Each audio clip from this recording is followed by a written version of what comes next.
يا أيها الذين آمنوا إذا قيل لكم تفسحوا في المجالس فافسحوا يفسح الله لكم وإذا قيل انشزوا فانشزوا يرفع الله الذين آمنوا منكم والذين أوتوا العلم درجات والله بما تعملون خبير. السلام عليكم ورحمة الله وبركاته.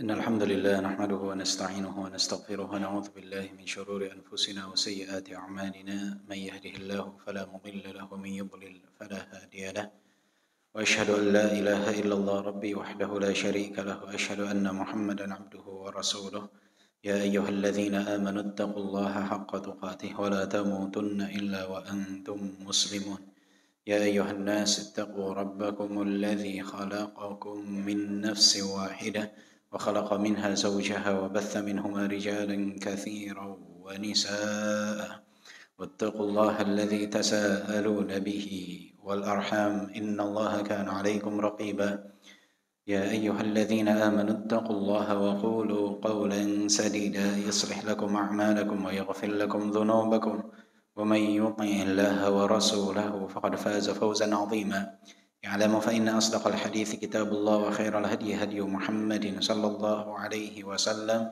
وشر الأمور محدثاتها وكل محدثة بدعة وكل بدعة ضلالة وكل ضلالة في النار أما بعد.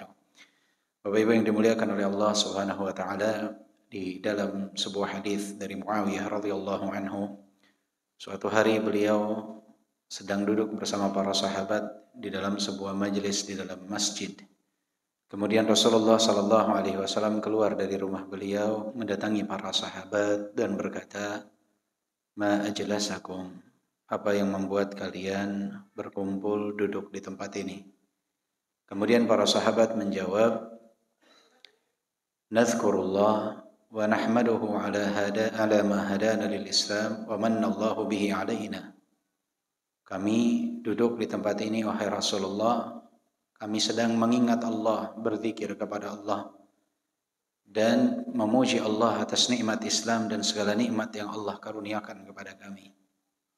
Kemudian Rasulullah sallallahu alaihi wasallam berkata, "Allah ma ajlasakum illa dzak." Apakah kalian berani bersumpah demi Allah bahwa kalian tidak duduk kecuali dengan hal itu? Sebab tersebut yang membuat kalian duduk di tempat ini? Para sahabat pun menjawab, "Wallahi ma ajlasana illa dzak." Demi Allah wahai Rasulullah, tidak ada alasan bagi kami untuk duduk di tempat ini kecuali untuk hal tersebut. Berzikir kepada Allah, mengingat Allah, memuji Allah atas segala nikmat yang Allah karuniakan kepada kami. Kemudian Rasulullah sallallahu alaihi wasallam berkata, "Ama inni astahlifakum tuhmatan lakum. Walakin atani Jibril wa qala, inna Allaha yubahi bikumul malaikah." Tidaklah aku meminta kalian bersumpah dikarenakan aku menuduh kalian berdusta. Akan tetapi telah datang kepadamu malaikat Jibril. Telah datang kepadaku malaikat Jibril dan beliau mengatakan bahwa sesungguhnya Allah Subhanahu wa taala telah membangga-banggakan kalian di hadapan malaikat. Ini ya ikhwah, hadis yang menunjukkan tentang keutamaan duduk di dalam majelis ilmu. Bahwa orang yang duduk di dalam majelis ilmu karena Allah, duduk untuk mengingat Allah, mempelajari kitabullah dan juga hadis-hadis Rasulullah, datang karena niat yang ikhlas, maka orang-orang tersebut adalah orang-orang yang mendapatkan keutamaan dibanggakan mereka di hadapan malaikat oleh Allah Subhanahu wa taala. Siapa di antara kita yang ingin dibanggakan oleh Allah Subhanahu wa taala? Semua kita menginginkannya. Bahkan ketika kita dibanggakan oleh makhluk saja kita senang. Ketika dibanggakan oleh orang tua kita, ketika dibanggakan oleh atasan kita, ketika dibanggakan oleh orang yang dianggap penting dalam lingkungan bermasyarakat, pastinya ada kesenangan dalam diri kita. sesuatu yang lumrah, fitrah manusia. Walaupun sanjungan tersebut bisa mencelakakan kita, sanjungan dari makhluk. Bayangkan yang menyanjung antum Allah Subhanahu wa taala. Yang membanggakan nama-nama antum Allah Jalla Jalaluhu. Di hadapan siapa? Di hadapan para malaikat. Bagaimana hamba-hambaku yang diberikan oleh Allah Subhanahu wa taala itu syahwat dan hawa nafsu, dia dapat menundukkan syahwat dan hawa nafsu tersebut kemudian berada di atas ketaatan kepada Allah. Malaikat tidak diberikan hal tersebut sehingga wajar jika mereka taat kepada Allah Subhanahu wa taala. Tapi di saat manusia dia dapat mengendalikan dirinya dari syahwat dan hawa nafsunya, fokus di dalam beribadah kepada Allah, ikhlas akan hal tersebut, maka ini menjadi satu nilai yang lebih yang Allah Subhanahu wa taala menjadikan itu adalah sebab Allah membanggakan mereka di hadapan para malaikat. Maka Bapak Ibu yang dimuliakan oleh Allah Subhanahu wa taala, hadis ini harus selalu ada dalam benak kita di saat kita hendak melangkah menuntut ilmu, datang ke majelis ilmu. Bahwa kehadiran kita di majelis ilmu jika ditujukan karena Allah, untuk mengharap wajah Allah, ikhlas karena Allah, kita bisa mendapatkan hal tersebut, yaitu salah seorang yang dibanggakan oleh Allah di hadapan para malaikat. Ini harus jadi motivasi bagi kita di dalam duduk di majelis ilmu. Karena banyak di zaman sekarang orang yang mulai malas menuju majelis ilmu. Ya, karena mudahnya akses untuk mendapatkan ilmu tanpa harus datang ke majelis ilmu. Bisa lewat Google, bisa lewat YouTube atau live streaming. Mereka merasa ilmunya sudah saya dapat. Ada keutamaan-keutamaan yang tidak didapatkan lewat kajian secara online dengan hadir di majelis ilmu. Sakinah, rahmat, dinaungi oleh malaikat dan dibanggakan di sisi Allah Subhanahu wa taala. Hal tersebut adalah nilai yang sangat luar biasa yang hanya ada dalam majelis-majelis ilmu. Semoga Allah Subhanahu wa taala memasukkan kita dalam kategori tersebut. Amin ya rabbal alamin. Ayuhal ikhwah, Bapak Ibu yang dimuliakan oleh Allah Subhanahu wa taala, insyaallah kita lanjutkan pembahasan kita dari kitab Hilyah Thalibil Ilm, dan kita sekarang masuk ke dalam pembahasan poin ke-31 yang diberikan judul oleh Syekh Bakar bin Abdullah Abu Zaid, Al-Luju' ila Allah Ta'ala fi at-talabi wat tahsil. Hendaknya seseorang itu kembali kepada Allah di dalam belajar, dalam menuntut ilmu. Di sini beliau mengatakan, la tafza' idza lam yuftah laka fi ilmin min al-ulum. Jadi kata beliau, janganlah kalian khawatir jika tidak dibukakan pintu dari cabang tertentu daripada ilmu. Tidak perlu khawatir. Faqad ta'asat ba'dul ulum ala ba'dil a'lamil masyahir. Ada sebagian ilmu itu yang sulit untuk difahami oleh para ulama yang terkenal, bukan kita, ulama yang terkenal.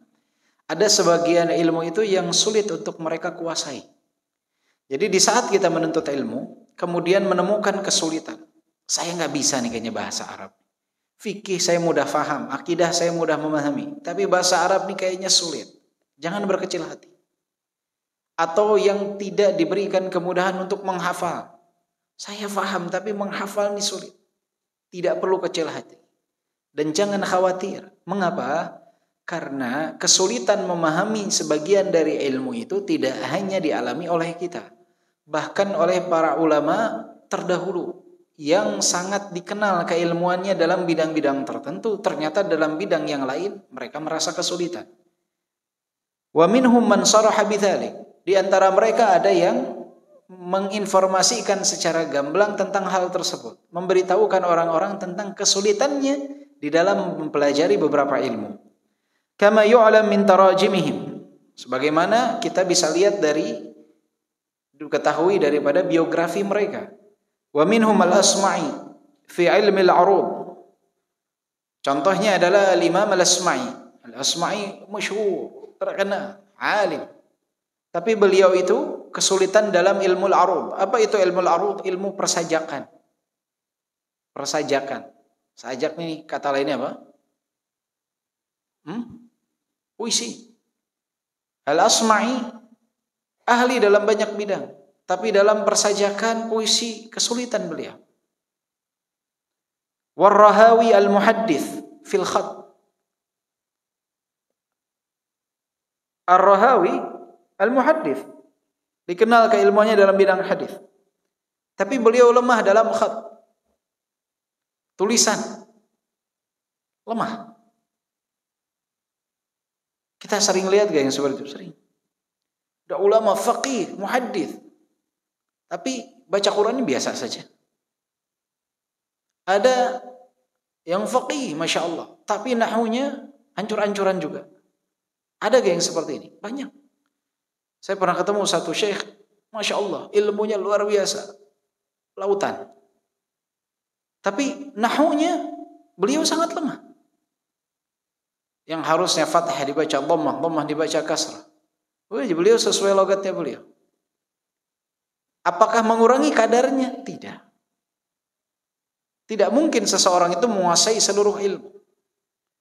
Ada yang dia kuat di fikih, qiraahnya Masya Allah, ternyata hadisnya lemah. Jadi ada kelebihan-kelebihan tersebut. Ada kekurangan-kekurangan tersebut. Jadi tidak perlu kita berkecil hati. Tapi yang perlu difahami ya ikhwah, kekurangan itu bukan dikarenakan mereka lalai dalam hal tersebut. Dan bukan kekurangan yang disengaja. Tetapi memang kemampuan mereka tidak pada bidang tersebut. Dan kekurangan ini tidak boleh kekurangan dalam perkara apa yang diyakini dari akidah dan manhaj. Kadangkala kita menyamaratakan kekurangan tersebut. Padahal kekurangan ini dalam kemampuan mempelajari ilmu-ilmu tadi. Bukan kesengajaan untuk berpaling dari akidah yang benar dan manhaj yang benar. Jadi bedakan kekurangan ini. Al-Imam al-Asma'i dalam persajakan lemah. Ar-Rahawi dalam khat lemah. Ibnu Salah fil mantiq. Dalam ilmu mantiq Ibnu Salah lemah. Wa Abu Muslim an-Nahwi fi ilmi tasrif. Ilmu sarf lemah beliau. Abu Muslim an-Nahwi. Was-Suyuti fil hisab. Al-Imam al-Suyuti dalam ilmu hisab, matematika, hitung-hitungan lemah. Dalam hitung-hitungan. Berarti efeknya apa?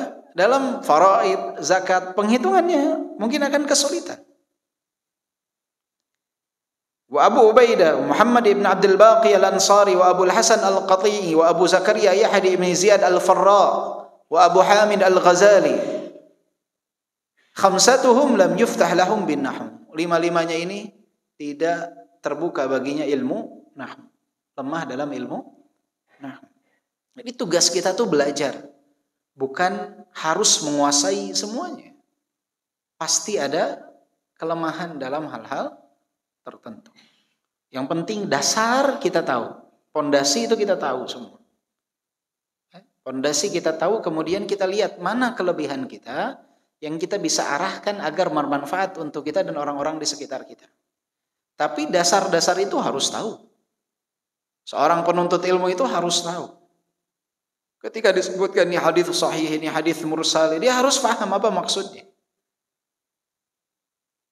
Ketika disebutkan bahwa ini mansub, ini marfu, dia harus paham tuh apa makna marfu, apa makna mansub.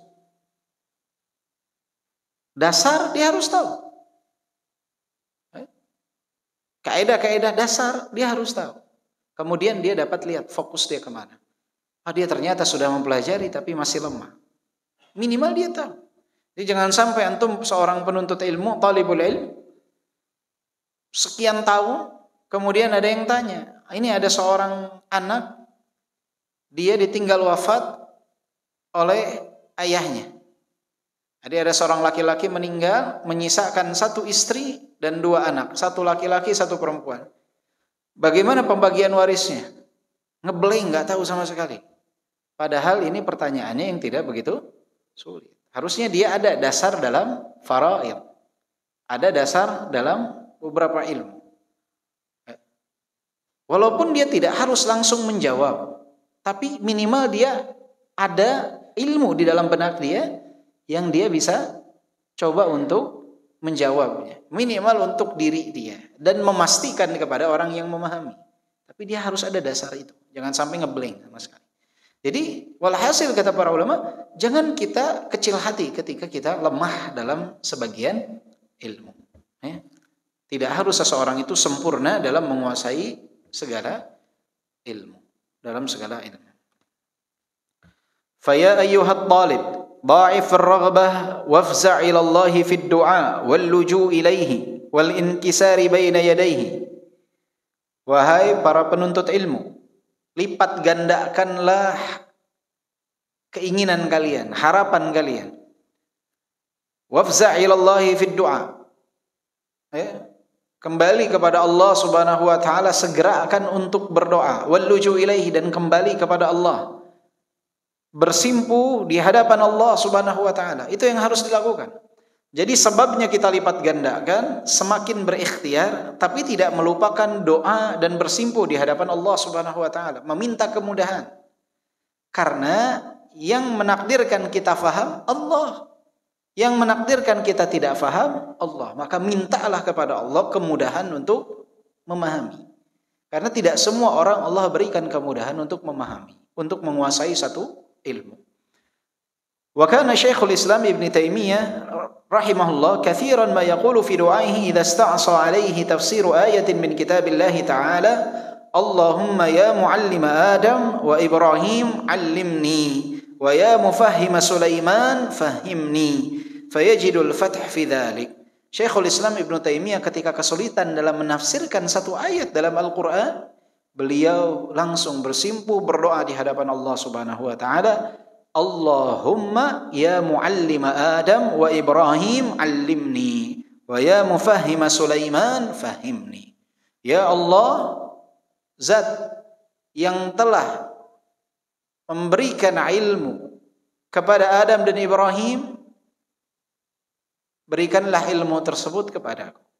Wahai yang telah memahamkan Sulaiman, fahamkanlah aku. Jadi minta kepada Allah Subhanahu wa taala, berdoa kepada Allah Subhanahu wa taala dengan hal tersebut.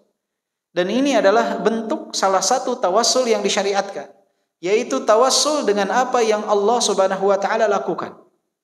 Bi af'alihi. Jadi tawassul dengan Allah Subhanahu wa taala itu dengan asma, sifat dan af'alnya. Dengan menyebut nama Allah, dengan menyebut sifat Allah, atau dengan af'alullah, dengan apa yang telah Allah Subhanahu wa taala lakukan.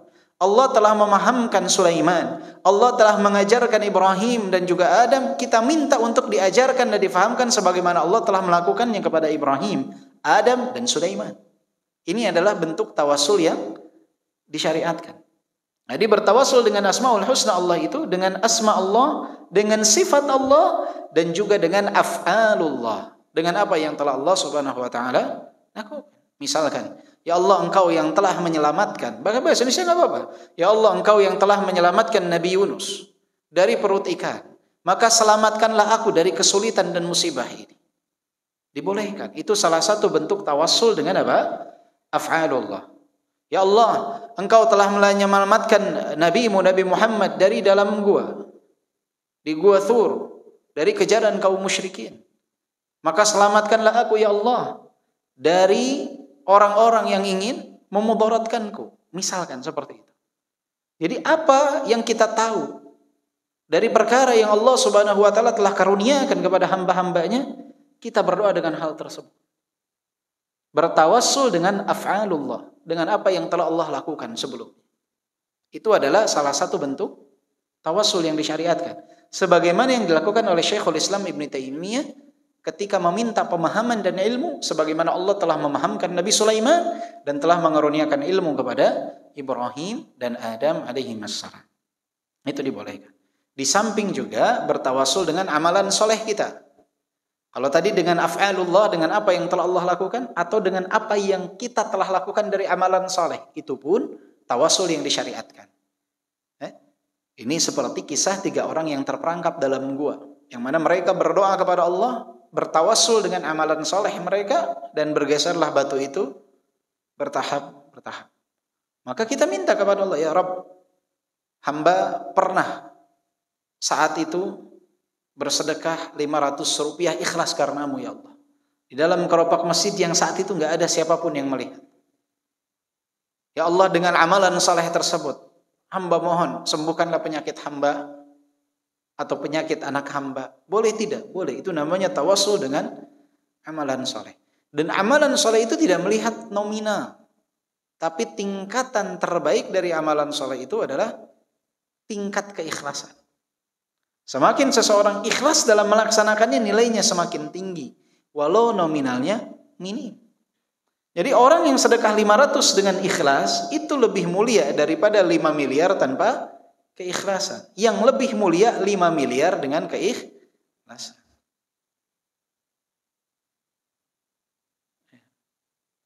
Sulit tapi orang sumbang 5 miliar tanpa keikhlasan.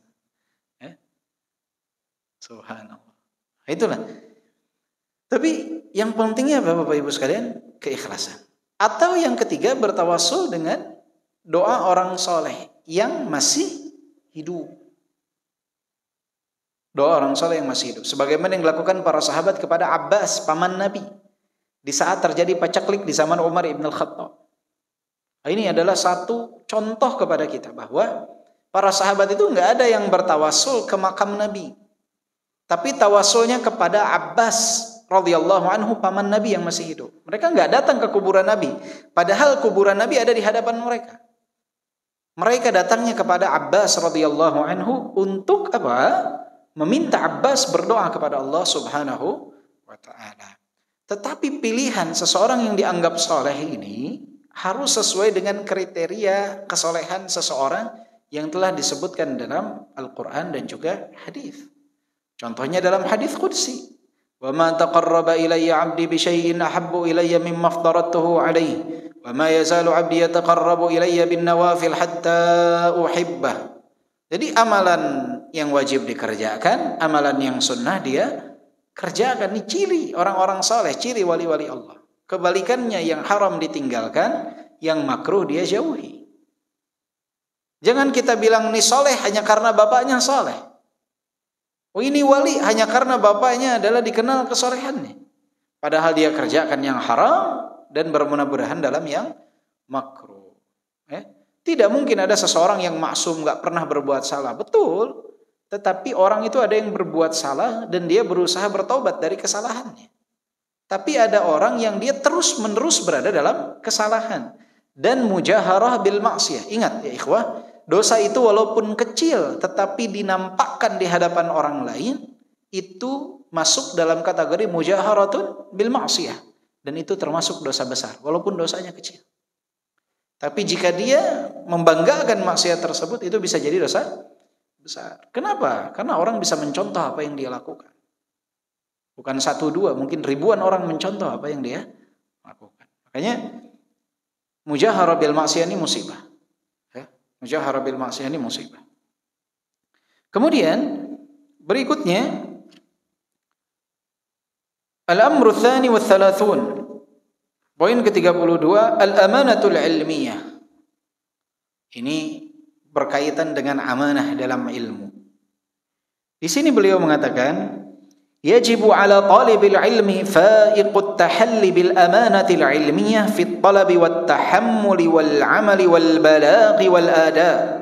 Wajib kepada setiap penuntut ilmu untuk berusaha dia berhias dengan amanah ilmu dalam proses belajar, mengemban ilmu, mengamalkan ilmu, dan dalam menyampaikan dan mentabligkan ilmu. Harus amanah dalam proses belajar, dalam memikul ilmu, dalam mengamalkan ilmu, dan dalam menyampaikan, mentabligkan apa? Ilmu. Itu harus disertai dengan amanah. Enggak boleh tidak amanah. Dalam proses belajar harus amanah. Jangan khianat. Dan itu harus kita ajarkan ke anak-anak kita. Kadang banyak orang tua yang ketika proses belajar dia tidak amanah. Dengan apa? Misalkan ada persyaratan sekolah begini, dia masukkan uang sekian agar anaknya lolos. Untuk apa? Biar bisa belajar. Subhanallah, dari awal proses amanah dalam belajar ini enggak ada sama sekali. Karena masuk lewat jalur sogokan. Pesantren lagi. Mending sekolah umum, ini pesantren. Masih ada sogok menyogok, subhanallah. Dalam mengemban ilmu itu harus ada amanah. Dalam beramal, amanah. Jadi jangan mencocok logikan hadis hanya untuk sesuai dengan amalan yang dia lakukan. Amanah ilmiah di sana. Dalam menyampaikan, ini juga musibah. Banyak orang yang ketika menyampaikan, dia tidak memiliki amanah dalam penyampaian ilmu tersebut. Main asal kutip, padahal dia tidak memastikan kesahihan hadis tersebut. Dia tidak meng-cross-check pendapat ulama tentang hal tersebut. Makanya bakal muncul kisah-kisah yang ajaib, gharaib. Kenapa? Karena memang tidak bersumber kepada sumber yang jelas. Tidak jelas dari mana tuntunannya. Makanya kadang bertabrakan. Kenapa? Karena memang tidak didasari dengan amanah ilmiah. Padahal amanah ilmiah bagi seorang penuntut ilmu ini adalah harta yang berharga bagi dia. Kata Syekh di sini mengatakan, fa inna falahal ummah fi salahi a'maliha wa salahu a'maliha fi sihhati ulumiha wa sihhatu ulumiha fi an yakuna rijaluha umana fima yarwun aw yasifun. Kata beliau, sesungguhnya kejayaan umat ini sumbernya adalah kebenaran, kesolehan dalam beramal. Dan kesolehan amalan itu sangat bergantung kepada kebenaran ilmu. Dan kebenaran ilmu itu sangat bergantung kepada orang-orang yang amanah di dalam ilmu tersebut. Jadi, kejayaan umat ini bergantung kepada kesolehan amalannya. Kesolehan amalan bergantung kepada apa? Orang itu mau amalannya soleh dengan syarat apa? Ilmunya benar. Ilmu benar ini sangat bergantung kepada amanah dalam penyampaian. Jadi orang bisa tahu ini benar karena ada orang-orang amanin yang menyampaikan ilmu tersebut. Kalau dia coba untuk merusak keamanahan ini, akhirnya orang beramal dengan amalan yang salah. Amalan yang salah tidak mungkin akan melahirkan kesolehan. Dan amalan yang tidak soleh tidak mungkin akan melahirkan kejayaan. Jadi sangat bergantung. Usahakanlah untuk menjadi orang yang amanah dalam penyampaian ilmu. Enggak tahu, katakan Allahu a'lam. Tahu, katakan tahu. Tidak tahu, katakan Allahu a'lam. Sumber hadis jika kita tahu, sampaikan. Jangan main asal-asalan. Oh, enggak ada yang tahu ini, bodoh amat. Hadis ini diriwayatkan oleh Al-Bukhari. Hadis ini diriwayatkan oleh Muslim. Enggak Bukhari meriwayatkan, enggak Muslim meriwayatkan. Bahkan ada yang mengatakan ini hadis dari Rasulullah sallallahu alaihi wasallam. Siapa yang berdusta atas nama Nabi ini bukan sesuatu yang ringan. Antum mau tujuannya apapun enggak boleh berdusta atas nama Nabi Muhammad sallallahu alaihi wasallam. Banyak orang mengatakan ini kan tujuannya untuk kebaikan, enggak ada. Yang salah kedustaan itu Rasulullah yang menyampaikan. As-sidqu yahdi ilal birr wal birru yahdi as-sidqu yahdi ilal birr. Kejujuran itu mengantarkan kepada apa? Kebaikan. Wal birru yahdi ilal apa? Ilal jannah. Kepada surga. Kebaikannya al-kadhibu yahdi ila, dusta itu mengantarkan kepada apa? Keburukan. Dan keburukan mengantarkan kemana? Ke neraka. Jadi nggak mungkin yang namanya dusta itu mengantarkan kepada kebaikan, apalagi berdusta atas nama Nabi. Karena banyak hadis-hadis yang sahih yang menunjukkan tentang keutamaan tanpa harus kita berdusta. Atas apa yang mereka riwayatkan dan atas apa yang mereka gambarkan. Faman tahaddatsa fil ilmi bighairi amanah faqad massal ilma biqarhah wa wada'a fi sabili falahil ummah hajar athrah.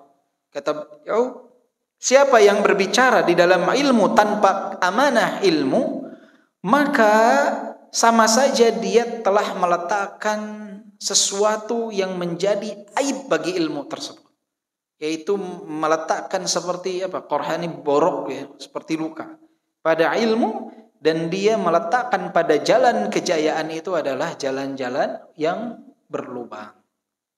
Jadi tidak amanahnya seseorang dalam ilmu itu malah merusak image ilmu tersebut, dan dia dapat meletakkan penghalang-penghalang jalan menuju kejayaan. Ibarat menggali jalan-jalan berlubang di jalan yang mulus.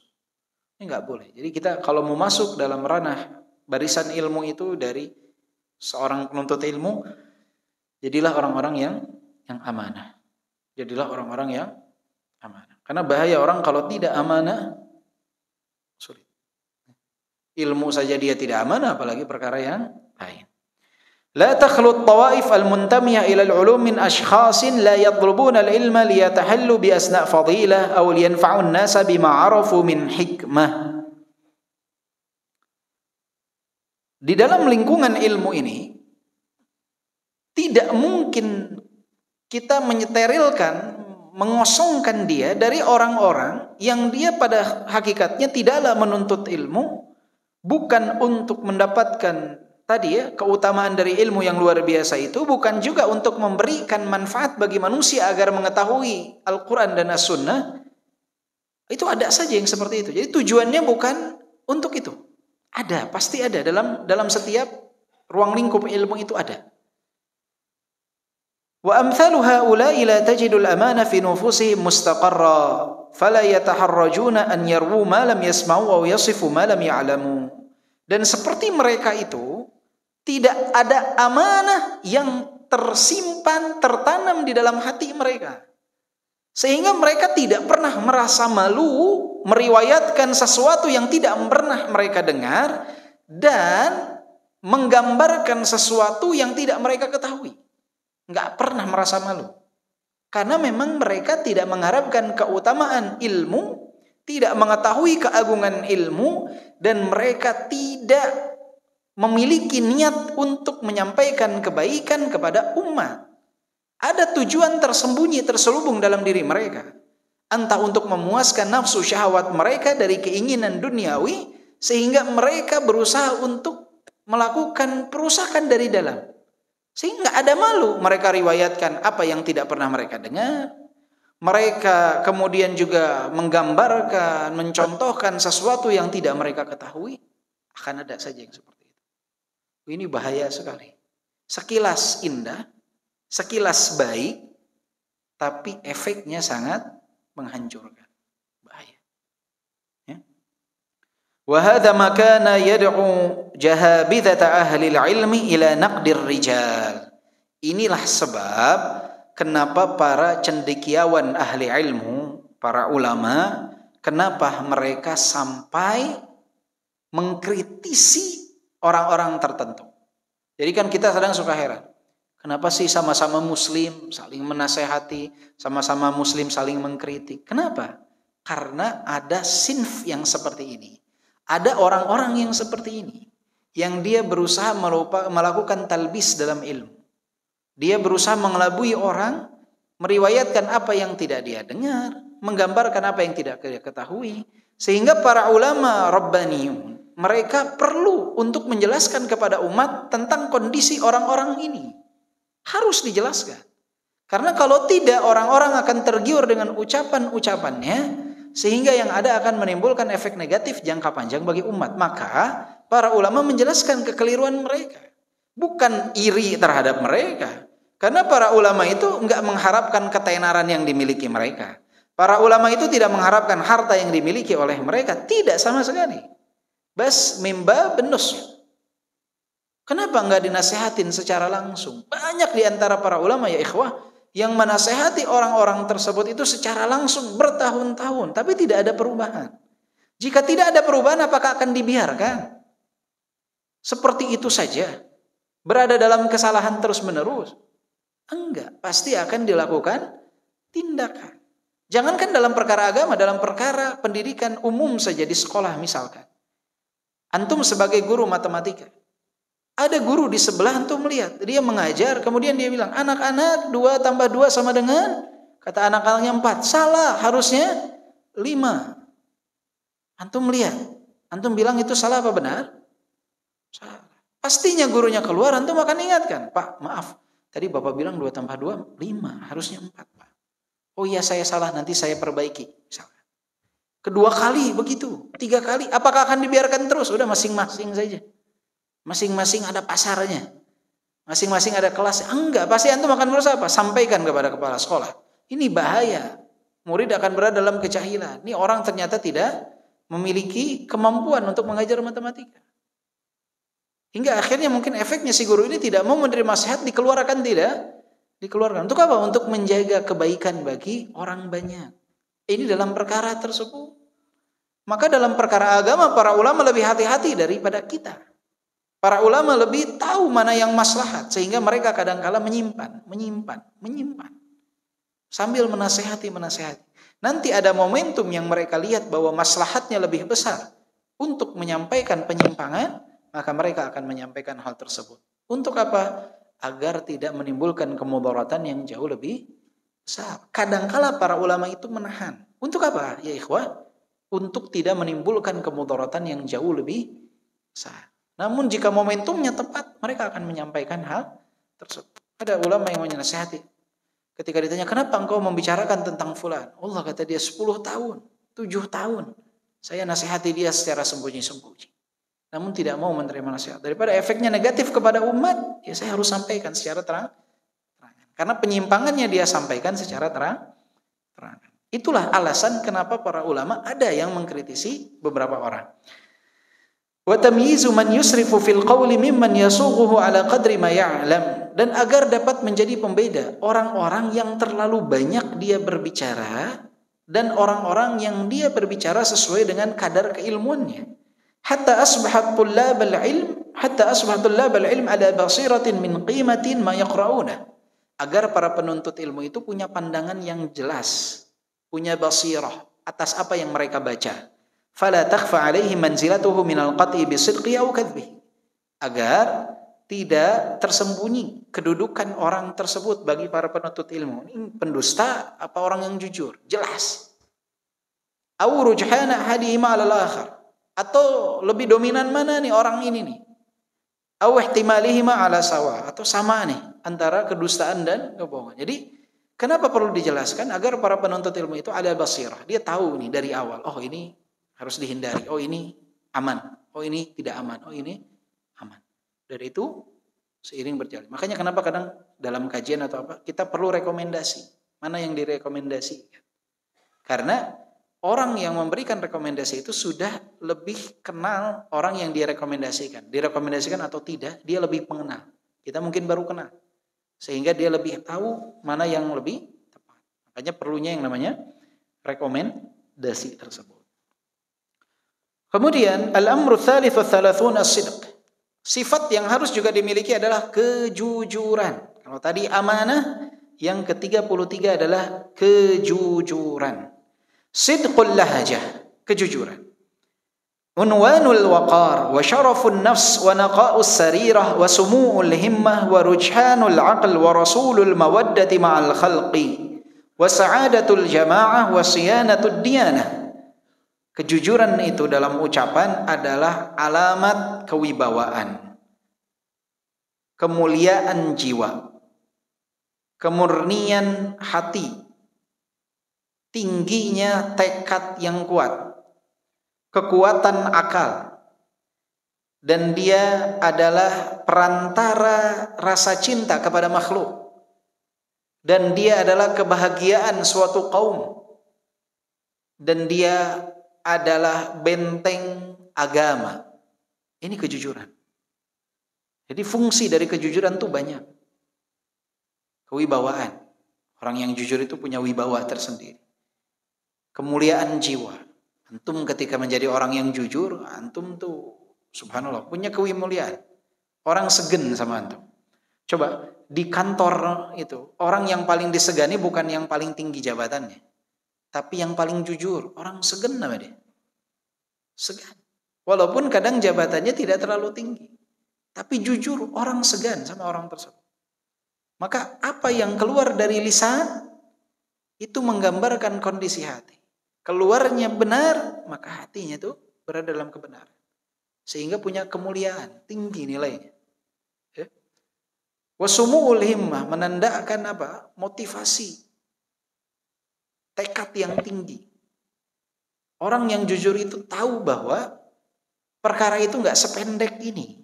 Perkara itu panjang. Ada hisab nanti.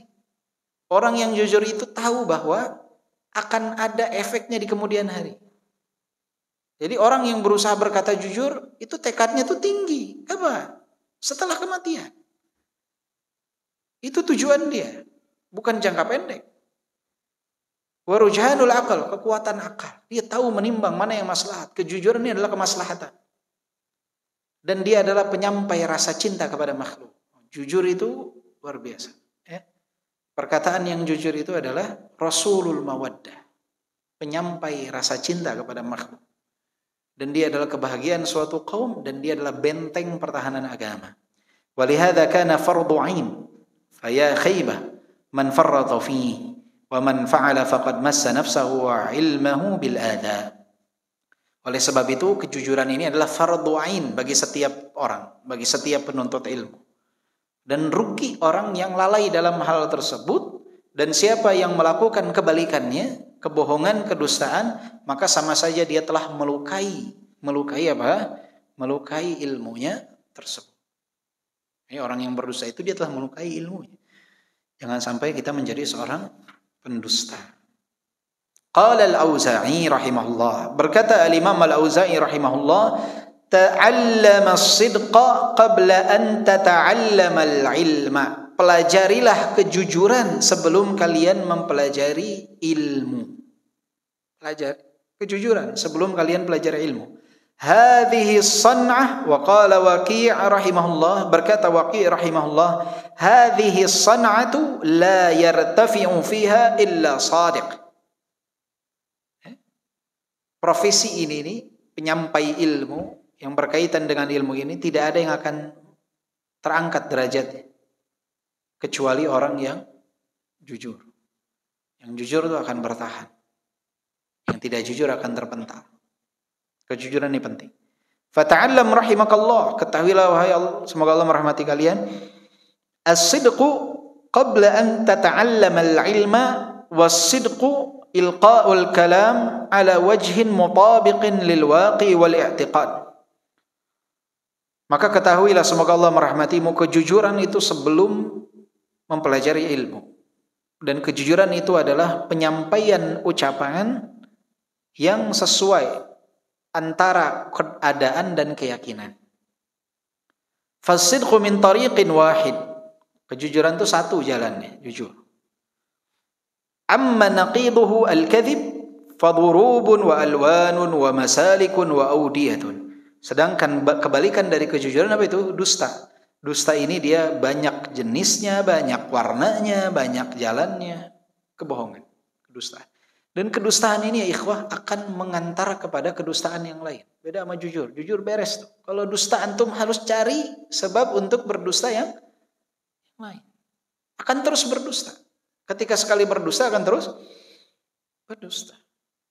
Misalkan dia bilang, hadis ini riwayat Imam Al-Bukhari. Ada yang nanya, Pak, ini di mana diriwayatkan oleh Imam Sahih Al-Bukhari atau di Adabul Mufrad? Sahih Al-Bukhari, bohong 2. Nomor berapa? Dengarang, nomor 2344 hadis. Bohong lagi enggak? Bohong lagi, dia harus tutup itu. Ya. Diriwayatkan dari sahabat siapa, Pak? Dia akan ngarang lagi tuh. Abu Hurairah kata dia. Bohong terus untuk melindungi apa? Kebohongan yang pertama. Tapi kalau kejujuran selesai. Ketika dia tidak tahu dikatakan Allahu a'lam, selesai. Tapi orang ketika berdusta sekali akan mengantarkan kepada kedustaan yang lain. Misalkan Bapak ini ditanya beres kajian, Pak mau kemana? Bapak ngebohong misalkan. Saya mau ke Bandung. Naik apa Pak? Naik mobil, bohong lagi dia.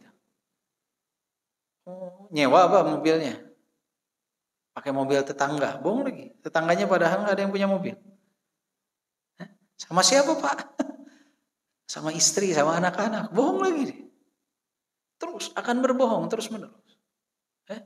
Maka kedustaan itu nggak akan pernah mengantarkan kepada kebaikan. Maka jalannya banyak, warnanya banyak, tapi kejujuran itu satu. Maka di sini disebutkan beberapa jenis kebohongan. Jadi ada kadzbul mutamalliq, ada kadzbul munafiq, ada kadzbul ghabi. Ada dustanya penjilat, dustanya orang munafik, ada dustanya orang bodoh. Beda-beda tuh. Dustanya penjilat, dustanya orang munafik, dan dustanya orang bodoh. Bedanya apa? Yang pertama, dustanya para penjilat. Wa huwa ma yukhaliful waqi wal i'tiqad. Kaman yatamallaq liman ya'rifuhu fasiqan aw mubtadi'an fayasifuhu bil istiqamah. Jadi, dustanya penjilat ini dia bertentangan dengan kondisi sebenarnya dan apa yang dia yakini. Jadi ucapan lisannya itu nggak sesuai dengan kenyataan dan tidak sesuai dengan apa yang dia ketahui dan yakini. Misal ada orang terkenal dengan penyimpangannya. Kemudian dia ditanya karena khawatir nih jamaahnya pada kabur, khawatir. Dia ditanya tentang sosok tersebut. Dia orang yang baik, dia orang yang saleh, dia orang yang masya Allah keilmuannya luar biasa. Kenyataannya nggak seperti itu. Hatinya pun mengingkari hal tersebut. Maka ini adalah dustanya para penjilat. Biasanya dustanya para penjilat ini paling banyak di tempat-tempatnya penguasa. Orang duduk di sana banyak yang menjadi penjilat. Mau orang awamnya, mau ulamanya, mau siapapun. Sehingga para ulama itu paling berusaha menghindari tempat tersebut. Karena akan ada ucapan-ucapan seperti itu. Padahal hatinya menentang dan kenyataan pun bertentangan dengan hal tersebut. Oh, ini masalah. Ini adalah pemimpin seperti Abu Bakar As-Siddiq, masya Allah tabarak. Kenyataannya berkebalikan, hatinya pun mengingkari. Ini adalah dustanya para penjilat. Hati-hati. Yang kedua adalah kadzbul munafiq, dustanya orang munafik. Wa huwa ma yukhaliful i'tiqad wa yutabiqul waqi'. Kal munafiq yantiqu bima yaquluhu ahlus sunnah wal hidayah. Jadi kalau dustanya orang munafik itu apa? Dia bertentangan dengan hati dan keyakinannya, tapi sesuai dengan kenyataan. Jadi dia sembunyikan keyakinannya untuk apa? Agar dia aman.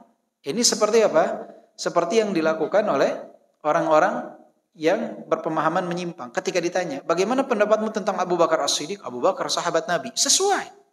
Abu Bakar orang saleh. Sesuai. Tapi tidak sesuai dengan apa yang dia yakini. Seperti orang-orang munafik. Dia mengatakan Rasulullah. Sesuai. Nabi Muhammad adalah Rasulullah.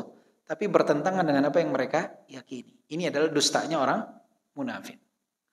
Jadi, apa yang diucapkan sesuai dengan kenyataan, tapi bertentangan dengan apa yang dia yakini. Yang ketiga adalah kadzbul ghabi.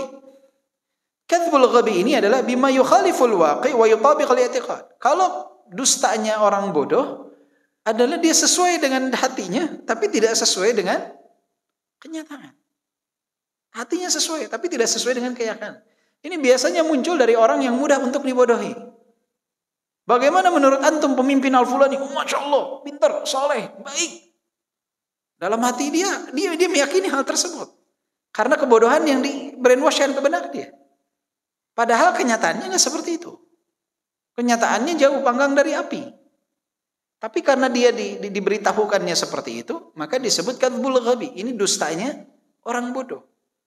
Dia menyuarakan isi hatinya, padahal apa yang keluar itu, penilaian tentang seseorang itu tidak sesuai dengan kenyataan. Maka orang-orang pintar akan menertawakan hal tersebut. Kenapa? Karena kenyataannya nggak seperti itu. Ya? Maka di sini disebutkan, kaman ya'taqidu salahu sufi mubtadi fayasifu bil walayah. Seperti ada orang mengatakan, oh ini mah wali, ini wali. Hati dia tuh mengatakan, ini adalah apa? Wali Allah Subhanahu wa ta'ala. Orang yang belajar akan mengatakan, dari mana kewalian nih? Antum bilang itu wali. Aneh, kita akan merasa aneh. Kadzbul ghabi ini membuat keheranan pada orang-orang yang belajar. Kenapa? Karena orang itu kok bisa meyakini hal tersebut padahal bertentangan dengan kebenaran. Tapi dia yakini. Makanya kadzbul ghaib ini bahaya juga. Ini yang biasanya jadi incaran, dan ini kan mayoritas manusia berada dalam kejahilan.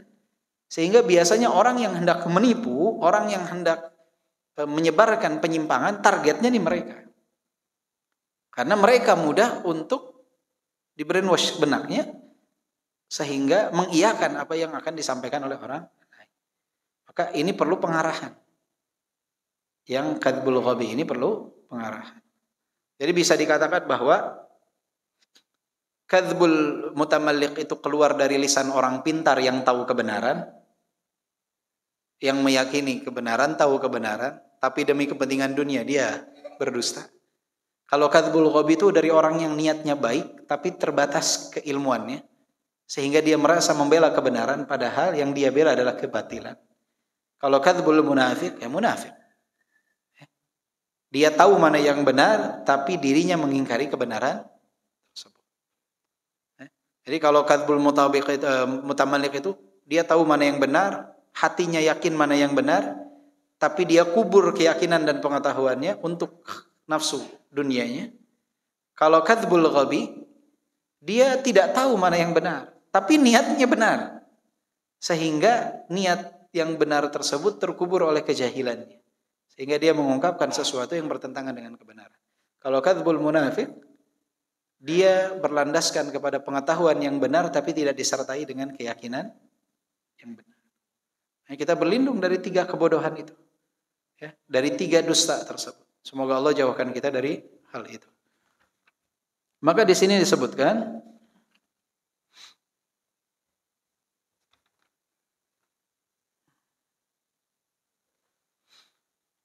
falzamil jaddah as-sidq fala tadghat ala akadil lisan wala tadumma shafatayka wala taftah faka natiqan illa ala hurufin tu'abbir an ihsasika as-saniq fil batin kal hubbi wal bughdi aw ihsasika fil zahir kalladhi tudrikuhu al hawas al khams as-sam' wal basar wasyam wadzuq wal lams. Maka berusahalah sekuat mungkin untuk jujur. Maka jangan kalian gerakkan lisan kalian, rapatkan bibir kalian, buka mulut kalian kecuali dengan huruf yang menggambarkan apa yang kalian rasakan dengan jujur dalam diri kalian. Seperti rasa cinta, rasa benci, atau alhamdulillah. Yahdikumullah subhanahu. Atau apa yang kalian rasakan dengan panca indera kalian, dari pendengaran, penglihatan, ciuman, rasa, sentuhan. Ciuman aroma ya hidungnya, itu semua harus jujur. Jangan belajar untuk berdusta. Fasadiqu la yaqul ahbabtuka huwa mubghid wa la yaqul sami'tu wa huwa lam yasma' wa hakadha. Orang jujur itu dia tidak mungkin mengatakan aku mencintaimu padahal membenci. Dia tidak mungkin mengatakan aku telah mendengar padahal dia tidak pernah mendengar. Enggak mungkin orang jujur seperti itu. Wahdhar an tahuma hawlaka adh-dhunun fatakhunuka al-azimata fi sidqil lahjah. Dan hindarilah oleh kalian prasangka-prasangka yang dapat mengkhianati kejujuran lisan kalian. Fatusajjal fi qaimatil kadzdzabin. Kemudian kalian akan tertulis termasuk dalam golongan orang-orang yang pendusta. Wa tariqatu ad-dhamanah li hadza idza naza'taka nafsuka bi kalamin ghairi shadiq fihi an taqharaha bi dzikri manzilatis sidq wa syarafihi wa radhilatil kadhib wa darkihi wa annal kadhiba an qaribin yankashif wasta'in billahi wa la ta'jazan. Dan jalan untuk menjamin lisan kita tidak keluar darinya kecuali perkataan yang jujur adalah di saat muncul keinginan untuk berkata dusta, maka rendahkanlah dia perkataan dusta tersebut dengan mengingat tentang keutamaan perkataan jujur, tentang kemuliaan perkataan jujur, tentang hinanya dan rendahnya dusta, dan sesungguhnya dusta itu lambat laun akan tersingkap, dan mintalah tolong kepada Allah Subhanahu wa taala, jangan lemah, jangan malas. Jadi ingat keutamaan kejujuran, fadilah kejujuran, kedudukan orang yang jujur. Ingat rendah dan hinanya kedustaan, dan dusta itu lambat laun akan tersingkap. Enggak mungkin tidak tersingkap.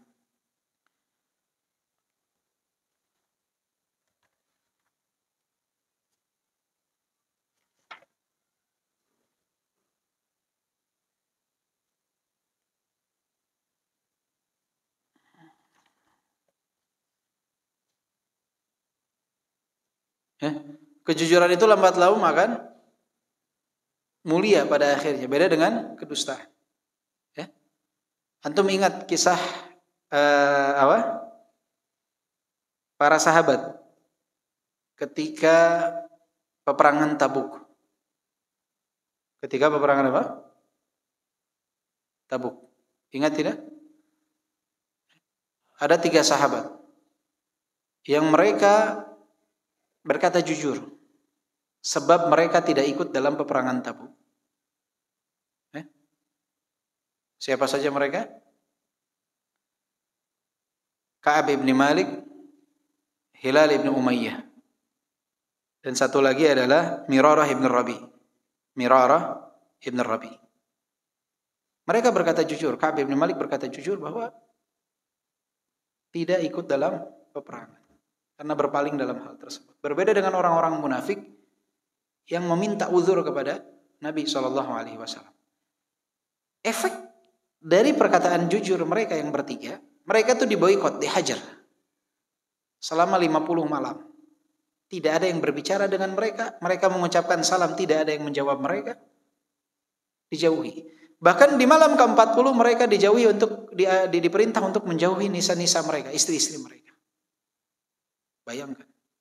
Tersiksanya mereka selama 50 malam.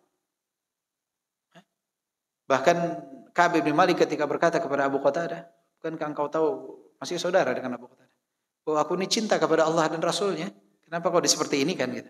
Apa jawaban Abu Qatadah? Wallahu a'lam. Bayangin. Disebut Allahu a'lam. Oh, itu tersiksa luar biasa. Tapi efeknya apa? Karena kejujuran mereka, Allah ampuni mereka. Dan Allah hinakan orang-orang munafik yang secara zahir mereka nyaman-nyaman saja, tidak mendapatkan tekanan, tetapi mereka akan Allah Subhanahu wa taala binasakan di yaumil qiyamah kelak karena kedustaan orang-orang munafik tersebut. Jadi kadang perkataan jujur itu di awal menimbulkan efek yang kadang orang tahu gitu karena nggak jujur. Kadang-kadang. Tapi ketahuilah efek positifnya akan didapatkan oleh orang tersebut. Jadi jangan khawatir. Mungkin ya, ketika anak kita jujur dalam ujian dia tidak mencontek, mungkin dia nggak lulus. Nggak usah kecil hati. Jangan dipaksakan. Biarkan saja. Itu proses belajar dia nggak lulus. Motivasi dia untuk terus belajar agar menjadi lulus. Bukan malah datang ke sekolah bayar uang agar lulus. Jangan. Karena apa? Nilai kejujurannya yang luar biasa. Diajarkan bahwa anak itu nggak selamanya mendapatkan apa yang diharapkan dan apa yang dia inginkan. Itu proses belajar yang sangat luar biasa. Jadi kejujuran itu akan indah pada waktunya. Dan kedustaan itu akan hina pada waktunya. Akan tersingkap. Serapi apapun kita menutupi kedustaan, dia akan tersingkap. Kemudian di sini disebutkan wala taftah li nafsika sabilatil ma'arid fi ghairi ma hasarahu syara'. Jangan buka diri kalian jalan menuju perselisihan yang keluar dari batasan syariat. Fa ya talibal ilmi ahdhar an tamruqa min as-sidqi ila al-ma'arid fal kadhib wa aswa marami hadha al-muruq al-kadhib fil ilm lida'i munafasatil aqran wa tirani sum'ah fil afaq. Wahai penuntut ilmu, jangan sampai engkau itu masuk dalam perkara-perkara perselisihan hingga menghasilkan kedustaan. Dan dusta yang paling buruk adalah di saat seseorang berdusta dengan ilmu hanya karena adanya persaingan antar rekan sejawat atau untuk menaikkan sum'ah agar tinggi dikenal oleh orang lain, menaikkan popularitas. Nggak boleh ya. Hanya demi menaikkan popularitas biar terkenal, musibah. Wa man tatalla'a ila sum'atin fawqa manzilatihi falya'lam anna fil mirsad rijalan yahmiluna basaira nafidha wa aqlaman naqidah fayazinuna as-sum'ah bil athar. Siapa yang ingin naik dengan image yang luar biasa di luar dari kadar dia. Jadi siapa yang ingin terkenal, disyekhkan, terkenal, padahal itu di atas kadar dia, nggak sesuai dengan kadarnya. Bisa saja. Dengan media di zaman sekarang orang bisa naik cepat. Ketenarannya bisa cepat. Bisa melejit cepat. Tapi di saat tidak sesuai dengan kadar keilmuannya, ketahuilah. Tidak semua orang itu bodoh. Di sana ada orang-orang yang menatap dia dengan tatapan-tatapan yang tajam. Ada pena-pena yang siap menulis dan mengkritisi dia. Ketika seseorang namanya lebih tinggi dari kadarnya. Itu ada lisan dan mata dan tulisan yang siap untuk mengkritisi. Fayazinuna sumah bil athar. Mereka akan menimbang antara napak tilas ilmu dengan ketenaran tersebut. Mereka faham ini enggak sebanding. Fatatimmu ta'ariyatuka an thalathi ma'ani. Maka akan sempurnalah penelanjangan kadar keilmuan tersebut bagi diri kalian. Pasti itu. Sunnatullah yang seperti itu. Efeknya apa? Orang yang namanya tidak sebesar kadar keilmuannya, efeknya apa? Faqdu thiqah minal qulub. Akan hilang kepercayaan pada hati-hati manusia. Karena sekali, 2 kali salah, 3 kali, 4 kali, 5 kali, ini mah udah banyak salahnya. Bukan tergelincir, ini mah tenggelam. Akhirnya hilang kepercayaan pada umat kepada dia. Zahabu ilmika wa inhisarul qubul. Hilang ilmu karena fokusnya tadi, udah fokusnya bukan belajar lagi, fokusnya mengincar ketenaran. Akan hilang ilmu itu. Untuk bayangin gimana nggak hilang ilmu. Sepekan misalkan kajian 28 kali, kapan belajar? 28 kali, 30, ada yang jadulnya 30 satu pekan. Berat, kapan baca? Kapan murojaah? Kapan dengan keluarga? Berat, bukan perkara yang mudah itu. Yang ana tahu para ulama itu kajian sepekan sekali tiap hari Jumat biasanya. Kalau di Yaman sepekan sekali kajian. Hari-harian itu apa? Dars. 1 hari 1 pelajaran. Karena apa? Mereka tahu sebelum berperang perlu persiapan apa? Senjata. Maka yang namanya ketenaran itu lebih besar daripada kadar ilmunya. Salah satu efek yang keduanya adalah ilmunya akan hilang. Wan ihsarul qubul, dan penerimaan dari umat pun akan hilang. Alla tusaddaq walau sadaqta. Efek ketiganya adalah tidak akan dipercayai walaupun berkata benar. Karena sudah hilang itu semua, suatu saat dia berkata benar, orang udah gak percaya udah. Diragukan. Kenapa? Karena tadi. Wabil jumlah faman yahtarifu zuhrafal qawlu fahuwa akhus sahir wala yuflihu sahiru haitsu ata. Secara umum, siapa yang berusaha untuk memperindah ucapannya, menaikkan nama, popularitas dan lain sebagainya, maka hal seperti ini seperti saudaranya penyihir yang mana tidak akan pernah bahagia. Penyihir dimanapun dan selamanya nggak akan bahagia. Ya, hanya sesaat saja. Ini yang bahaya. Maka seseorang harus jujur, mengatakan apa yang dia ketahui dan mengatakan Allahu a'lam atas apa yang tidak dia ketahui. Dan ingat, tidak semua orang itu tidak tahu. Banyak orang yang tahu yang tidak menampakkan pengetahuannya.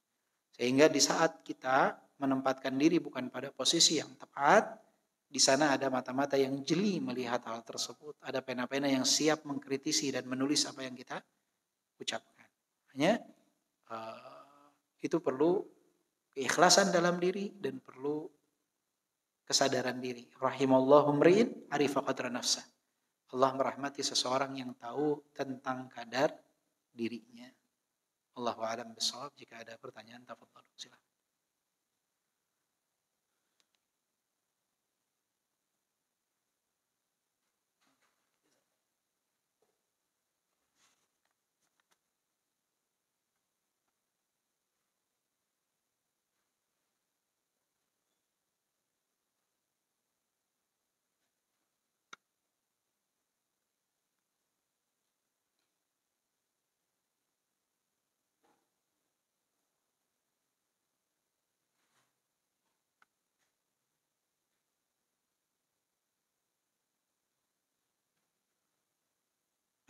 Pertanyaan pertama, anak perempuan ada sisa puasa qadha 2 hari. Mengingat puasa Ramadan tinggal beberapa hari, jika qadha 2 hari tersebut belum terlaksana, dibayarkan dengan qadha puasa, apakah boleh cukup bayar fidyah atau diniatkan dengan dibayar setelah Ramadan ini dengan berpuasa? Taib. Jadi insya Allah masih tersisa cukup beberapa hari lagi ya, sekitar 10 hari lagi. Kemungkinan kan tanggal 12 Maret, tanggal 1 Ramadan. Kemungkinan besar 12 Maret. Sehingga masih bisa dibayarkan walaupun sampai H-1 juga masih boleh. Ya, karena para ulama mengatakan la taqaddamu Ramadan bi yaumi shaumin wala yaumain. Tidak boleh mendahului Ramadan dengan berpuasa 1 atau 2 hari sebelumnya. Itu adalah larangan untuk puasa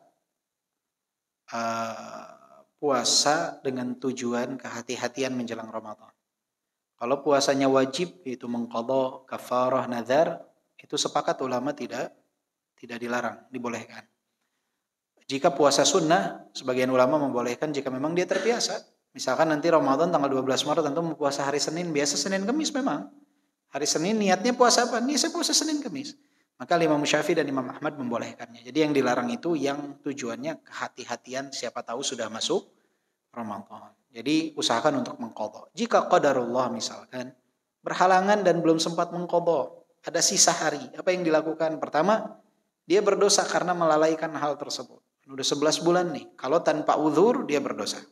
Kalau ada uzur, sakit misalkan, alhamdulillah baru sembuh, belum selesai mengqadha, dia ada uzurnya. Apa yang harus dia lakukan? Dia membayar fidyah. Kemudian nanti setelah Ramadan ini datang, segera untuk mengqadha hutang puasanya. Jadi dia bayarkan fidyah dan dia harus mengqadha di tahun berikutnya. Jadi setelah Ramadan dia qadha apa yang tertinggal dari Ramadan tahun ini dan Ramadan tahun lalu. Tapi tetap dia bayarkan fidyah dulu karena tidak mampu mengqadha. Dan apakah fidyah boleh diberikan kepada tetangga? Selama tetangga itu golongan fakir miskin boleh. Satu harinya 1,5 kilogram beras, kurang lebih setengah so atau satu makanan lengkap siap saji atau setengah so, 1,5 kilogram beras. Dan pembayaran fidyah itu tidak boleh dilakukan di hari yang belum dilalui. Jadi misalkan tanggal 1 Ramadan itu hanya boleh bayar fidyah yang tanggal 1 Ramadan. Antum membayar fidyah tanggal 7 Ramadan itu hanya boleh membayar fidyah dari tanggal 1 sampai tanggal 7. Jadi nggak boleh tanggal 7 Ramadan bayar fidyah dari tanggal 1 sampai tanggal 15 misalkan. Kenapa? Karena tanggal 8, 9, 10, 11, 12, 13, 14, 15-nya belum dilalui.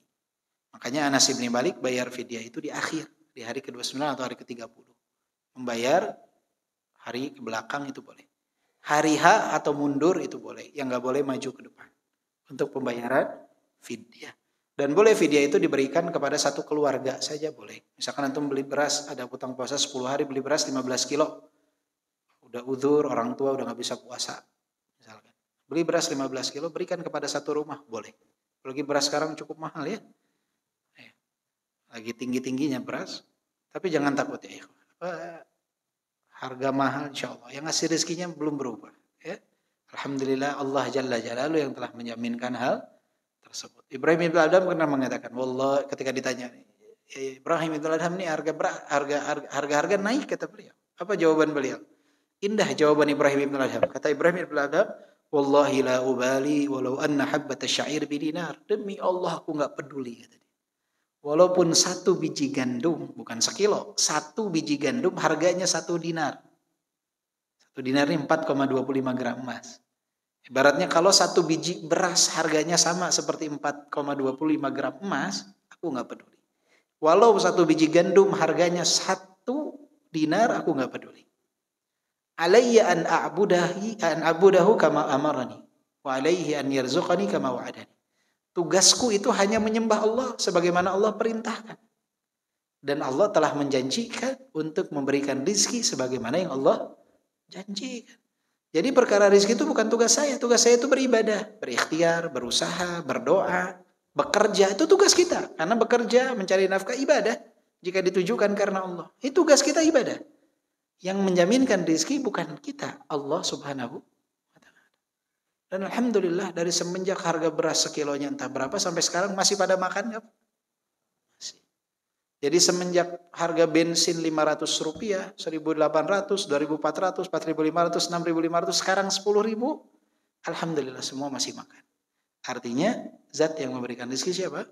Allah subhanahu wa ta'ala. Tugas kita berusaha berikhtiar. Tentunya kita ingin harga murah, nggak ada yang nggak mau harga murah. Ya? ingin berusaha berikhtiar lewat jalur yang disyariatkan, berdoa, bekerja, berusaha. Tapi ingat, yang memberikan rezeki Allah. Yang memberikan rezeki di saat harga mahal Allah, yang memberikan rezeki di saat harga murah Allah. Ar-Razzaqu dzul quwwatil matin. Dan Allah enggak mengatakan aku akan berikan rezeki kepada kalian di saat harga murah, tidak.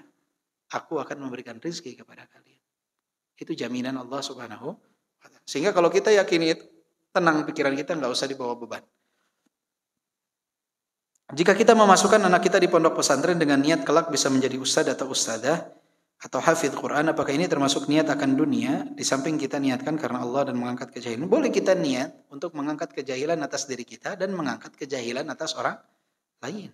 Jika dia ketika menjadi seorang dai, menjadi duat, itu dapat membantu terbebasnya orang lain dari kejahilan, itu niat yang baik, bukan niat yang buruk. Tapi jika antum berniat agar anak antum menjadi seorang ustadz, dikenal, jadi terkenal, jadi jadi begini, itu yang tidak boleh. Ya. Dan ingat juga, yang penting tuh anak jadi anak yang soleh. Ini hanya wasilah saja. Ada yang dia megang mikrofon di depan, karena mic cuma satu kan nggak mungkin semuanya ngomong di masjid. Ya, ada tugasnya macam-macam. Jadi yang penting tuh berusaha agar anak tuh jadi orang yang soleh. Jangan pernah membebani anak untuk jadi sesuatu. Bebankan anak untuk jadi orang yang soleh. Apapun yang dia pilih nanti. Ya, karena kemampuan anak berbeda-beda. Ada anak yang mampu berbicara, sehingga dia cocok untuk menjadi pemateri dalam kajian. Ada orang yang anak keahliannya dia justru dalam seni. Mungkin dia lebih cocok dari mendesain pamflet kajian mungkin. Nah, yang penting dia soleh. Atau dia tidak bicara secara langsung, dia bisa menulis. Dia bisa menulis, dengan tulisannya itu orang jadi mudah membaca. Dia tidak punya kemampuan untuk berbicara langsung. Anda pernah sampaikan, ada Syekh Faisal Al-Hashidi, hafizahullah, masih hidup orangnya. Beliau tidak bisa mendengar, tidak bisa berbicara. Tidak bisa bicara. Tapi beliau da'i yang sangat luar biasa. Tulisan beliau salah satunya Khutbul Mimbar, itu buku khutbah paling laris bestseller di Yaman. Beliau sendiri nggak pernah baca tuh kitab, nggak pernah pakai khutbah beliau. Karena beliau nggak bisa bicara. Tapi buku itu hampir di banyak masjid di Yaman dipakai rujukan orang untuk berkhutbah. Karena kalau di Yaman rata-rata masjid itu khotibnya satu. Nggak kayak di kita kan sebulan sekali, 2 bulan sekali, 3 bulan sekali. Di sana tuh khotibnya satu tiap pekan. Yang dibaca itu Khutbul Mimbar. Yang nulisnya Syekh Faisal Al-Hashidi. Tapi beliau nggak pernah bicara. Nggak dikenal. Di kampungnya nggak ada yang tahu siapa dia. Tapi ternyata ilmunya, manfaatnya luas. Jadi yang terpenting itu adalah kita berdoa agar anak kita jadi orang yang soleh. Apapun kelak tugas dia dalam kesolehannya itu dalam menyebarkan dakwah variatif. Ya, nggak mungkin satu bidang. Tapi jika kita berharap dia menjadi duat ilallah agar kemanfaatan ilmunya lebih maksimal, nggak masalah. Tapi jangan sampai, karena banyak sekarang orang melihat profesi ini lebih menjanjikan daripada profesi yang lain. Apalagi ketika ada orang mentarifkan kajian. Sehingga menganggap, wah ini CEO perusahaan juga kalah. Saya kemarin ketemu bertamu ke salah seorang saudara di Jakarta. Dia bilang, saya kemarin datang beliau masih umum ya. Beliau katakan, saya datang berkunjung ke salah seorang kiai ulama di daerah Pekalongan. Kata beliau. Rencana mau mengundang untuk kajian. Ternyata diminta itu ketika mau mengundang beliau itu harus satu tim lengkap. Satu tim lengkap ini ada grup gambusnya segala. Jadi ada penyanyinya segala. Berapa kata saya bilang. Jadi mereka minta itu 300 juta. Berapa ya Wah? 300 juta. Masya Allah. Ya, 300 juta. Anda bilang itu sekali kajian ya. Wah, satu kali. Anda bilang enggak sekalian tim cateringnya dari mereka gitu, ada WO-nya sekalian ya, IO-nya sekalian. Enggak katanya. Jadi pemateri, pengisi, kiainya sama grup musiknya. Lengkap satu grup dengan penyanyi 300. Anda tanya kan, jadi mengundangnya? Enggak jadi. Mending yang lain aja katanya. Ya, mending yang lain aja. Bayangkan 300. Ya, banyak orang sekarang, orang melihat 300 sekali. Sebulan berapa tuh? Dihitung sama dia. Wah, ini CEO perusahaan juga kalah, ya. Udah nggak usah jadi insinyur, nggak usah jadi dokter, jadi ini aja katanya. Nah, banyak yang berpikiran seperti itu karena hal ijazah. Kalau alasannya itu jangan, ya. Usahakan anak ketika nanti beliau jadi pemateri pun, tanamkan ke dia dari awal. Dakwah itu jangan dijadikan sumber penghasilan. Dakwah itu jadi kewajiban. Carilah ma'isyah dari yang lain. Ribuan pintu nafkah. Mau jadi apa? Ribuan banyak. Mau jadi tukang bengkel, mau jadi insinyur, arsitek, mau jadi apa? Banyak ribuan pintu pekerjaan. Biarkan dakwah ini jadi kewajiban. Biarkan dakwah ini jadi kewajiban. Tidak dijadikan sebagai sumber penghasilan. Karena kalau dakwah sudah dijadikan sumber penghasilan, efeknya banyak. Lebih banyak efek negatif. Ya, alhamdulillah kalau misalkan tidak menerima dalam artian tidak mentarifkan, itu bagian ulama membolehkan. Tapi tetap lebih utamanya tetap punya penghasilan di luar daripada dakwah. Sehingga dakwah ini tidak terkontaminasi dengan hinanya dunia. Subhanakallahumma bihamdika asyhadu an la ilaha illa anta astaghfiruka wa atubu ilaik. Walhamdulillahirabbil alamin. Assalamualaikum warahmatullahi wabarakatuh.